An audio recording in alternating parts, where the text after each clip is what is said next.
Olá pessoal, tudo bem com vocês? Hoje nós vamos trabalhar ortografia. Vamos lá? Gente, ortografia é uma parte que não é minha favorita. Eu gosto mais de palavras, de estudar as palavras, o significado. Mas a ortografia também é legal. Vocês sabem para que serve a ortografia? Deixa eu dar um exemplo. Em São Paulo, a tangerina, que nós aqui no Rio de Janeiro chamamos tangerina, eles chamam de mexerica.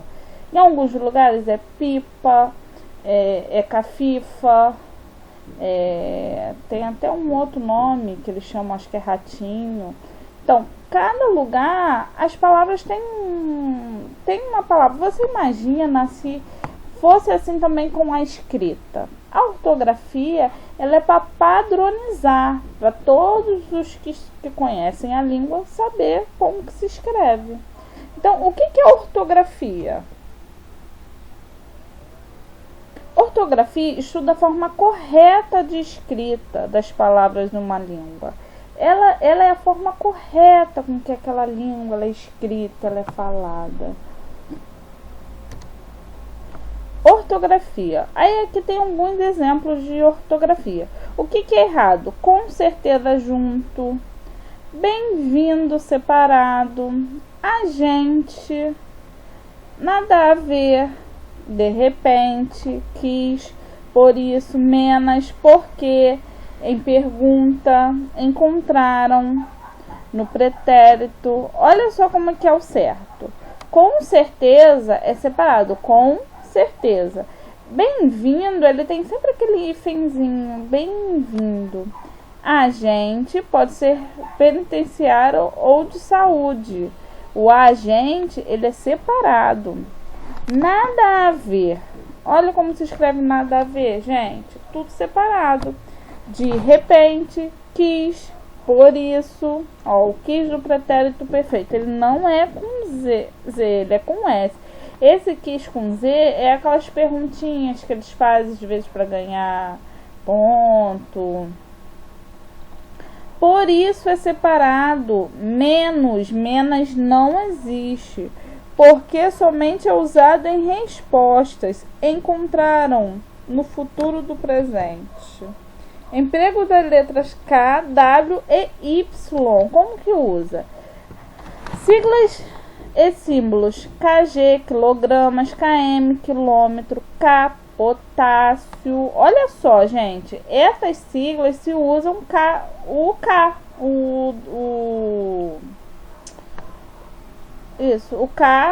e o G. O antroponímos é umas palavras que tem e repetitivas palavras derivadas de originários das línguas estrangeiras. Kelly, Darwin, darwinismo.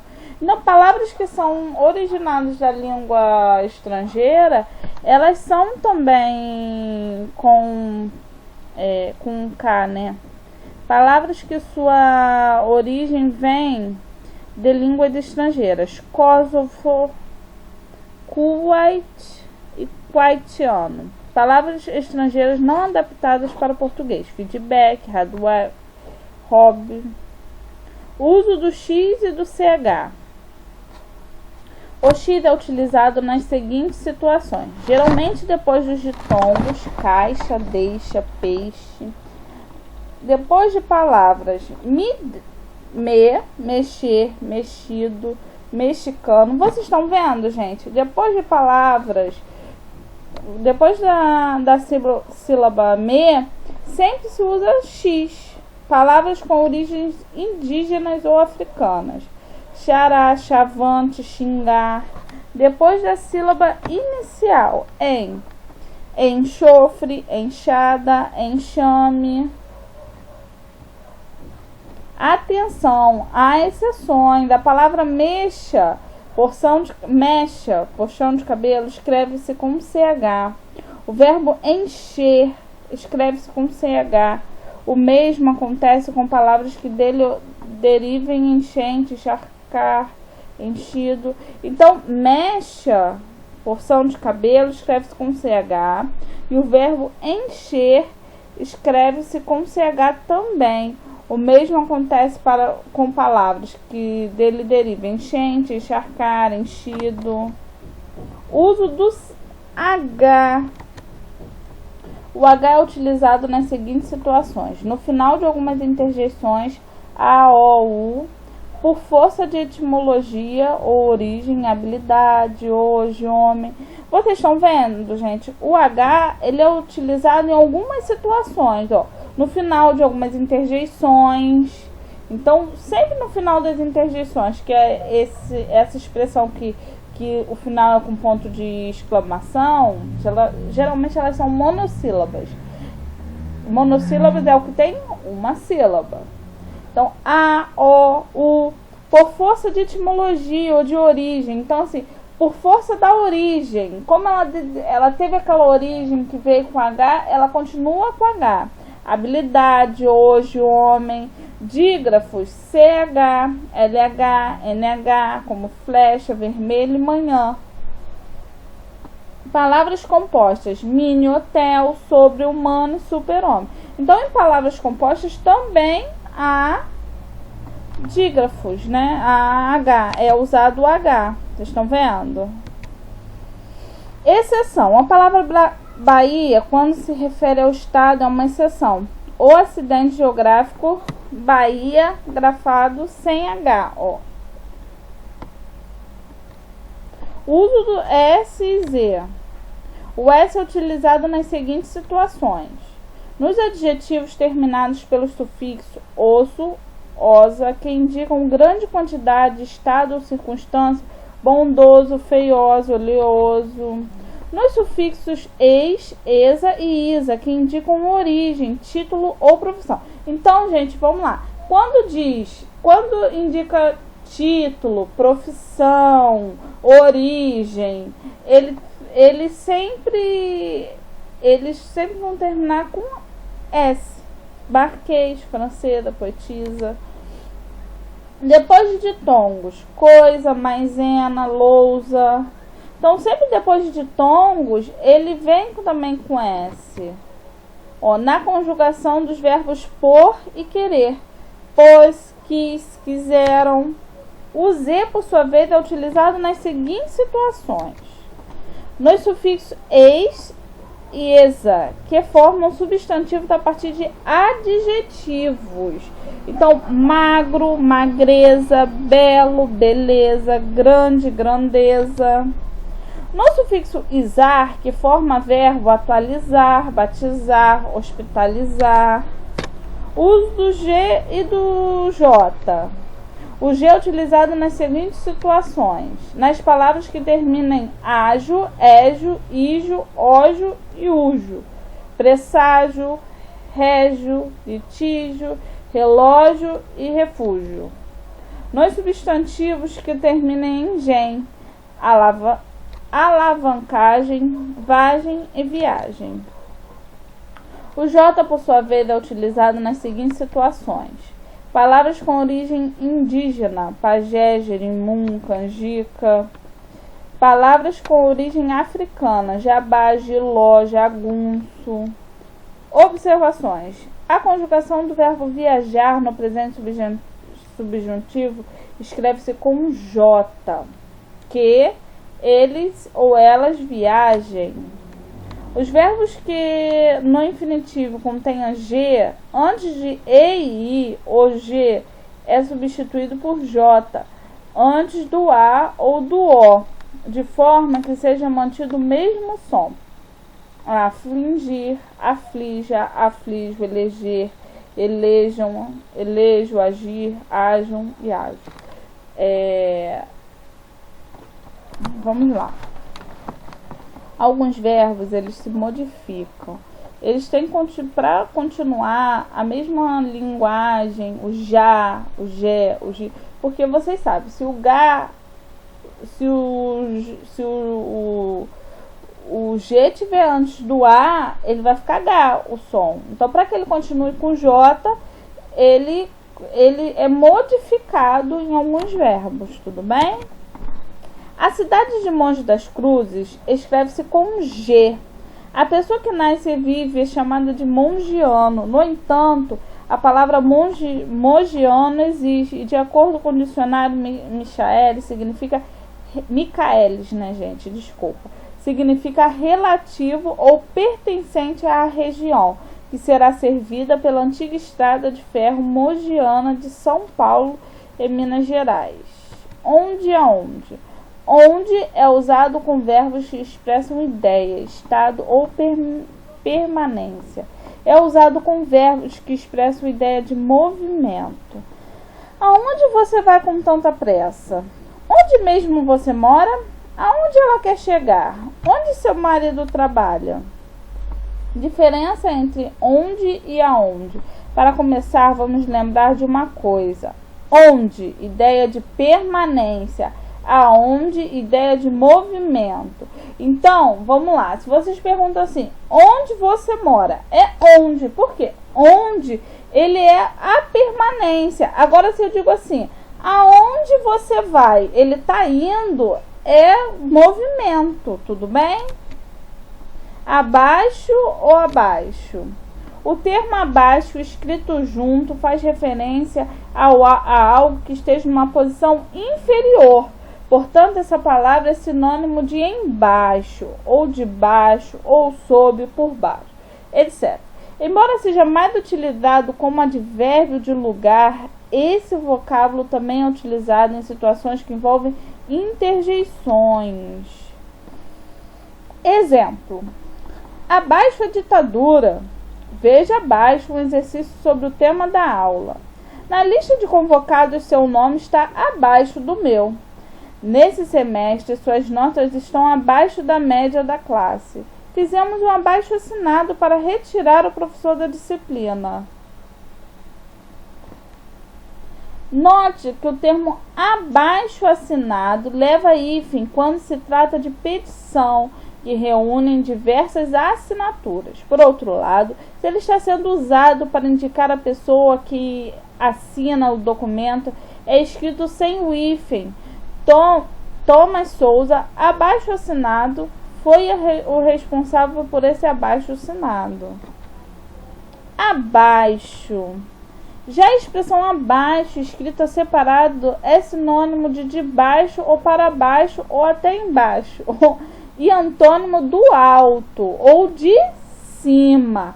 Esse termo é formado pela preposição a, mais o adjetivo abaixo, quando utilizado com contraposição às expressões antônimas.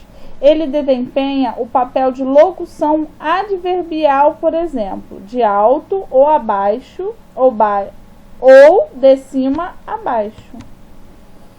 Quando entrei na loja, José me olhou de cima a baixo. Naquela tarde, o gato rasgou a cortina de cima a baixo.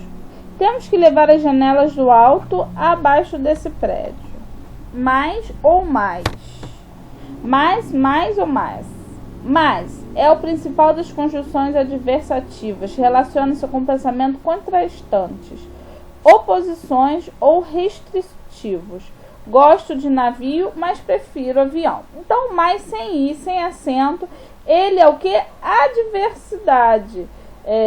Eu gosto de café com leite, mas gosto dele quente, eu gosto dele só pela manhã. Então, assim, eu gosto, mas... Então, mais com i é o pronome de advérbio de intensidade. Está relacionado à quantidade, o aumento de grandeza, superioridade ou comparação. Todos querem mais amor. Mais com um acento é o plural da palavra mar, que por sua vez é o feminino de mal. Estava com mais intenções. Mal e mal. Mal com o contrário de bom. É adjetivo. Esse cachorro é muito mal. João foi mal comigo. Mal, contrário de bem. Substantivo é advérbio. Ela é do mal. Eu passei mal ontem. Uso dos porquês. Todo mundo tem essa dúvida. Posso confessar que às vezes até eu erro, mesmo eu lendo muito, porque vocês sabem, para a gente escrever bem, a gente tem que ler muito. Essas regrinhas são chatinhas de gravar? São. Às vezes até eu esqueço. Mas quanto mais você lê, melhor você escreve, melhor você interpreta. Então leiam tudo, leiam de tudo, leiam muito. Uso dos porquês. Por quê, por quê, por quê ou por quê? Quando usar porquê? Porque junto e sem acento é usado principalmente em respostas e explicações. Indica a causa ou a explicação de alguma coisa. Porque pode ser substituído por, pois, visto que, uma vez que, por causa de que, dado que. Exemplos com porquê. Choro porque chateou meu coração. Ela foi à escola porque queria tirar 10. Porque é uma conjunção subordinativa, causal ou explicativa, unindo duas orações que dependem uma das outras para ter sentido completo. Porque é uma conjunção subordinativa, causal e explicativa, unindo duas orações que dependem uma das outras para ter sentido completo. Então, esse porque junto é uma conjunção subordinativa causal, ou unindo duas orações que dependem uma da outra para ter sentido. Então, quando ela está juntando, tem essa função de juntar uma da outra para ter sentido na frase. Porque separado e sem acento pode ser usado para introduzir uma pergunta ou estabelecer uma relação com um termo anterior da oração. Por que interrogativo? Possuindo um caráter interrogativo, porque é usado para iniciar uma pergunta, podendo ser substituído por que motivo, por que razão, porque exemplos com porquê interrogativo. Por que você não foi trabalhar? Por que não posso ir ao shopping com meus amigos? Com este uso do porquê, é formado pela preposição por, seguido do pronome interrogativo que, estabelecendo uma relação com um termo antecedente, porque é usado como elo de ligação entre duas orações, podendo ser substituído por pelo qual, pela qual, pelos quais, pelo qual, por quais. Exemplos: porque relativo. Não achei o caminho porque passei. As razões porque fui embora são pessoais. Com este uso, porque é formado pela preposição seguida do pronome relativo que. Quando usar porquê? Porque separado e com acento é usado em interrogações e aparece sempre no final da frase, seguido de ponto de interrogação ou de um ponto final. Porque pode ser substituído por qual motivo, por qual razão. Exemplos de porquê. Você não comeu? Por quê? O menino foi embora e nem disse o porquê. Porque é formado pela preposição por seguida do pronome interrogativo tônico que. Quando usar porquê? Porque, junto com acento, é usado para indicar o motivo, a causa ou a razão de algo. Aparece quase sempre junto de um artigo definido ou indefinido, podendo também aparecer junto de um pronome ou numeral. Porque pode ser substituído por um motivo, a causa, a razão. Exemplos do porquê. Todos riam muito e ninguém me dizia o porquê. Gostaria de saber os porquês de ter sido mandado embora. Porque é um substantivo masculino, podendo sofrer flexão em número ou porque os porquês. Gostaria de deixar uma palavra para vocês. E demais disse filho meu, atenta, não há limite para fazer livros. E o muito estudar, enfadado é da carne. Então, gente, estudem muito, leiam muito. Está em Eclesiastes, está na Bíblia, em Eclesiastes 12:12. Então, assim, é uma palavra que eu gostaria de deixar no coração de vocês, independente da religião ou do que acredita. É muito importante nós estudarmos, é muito importante nós lermos. Então, assim, leiam muito, se esforcem muito. Um grande beijo no coração de vocês e até a próxima aula.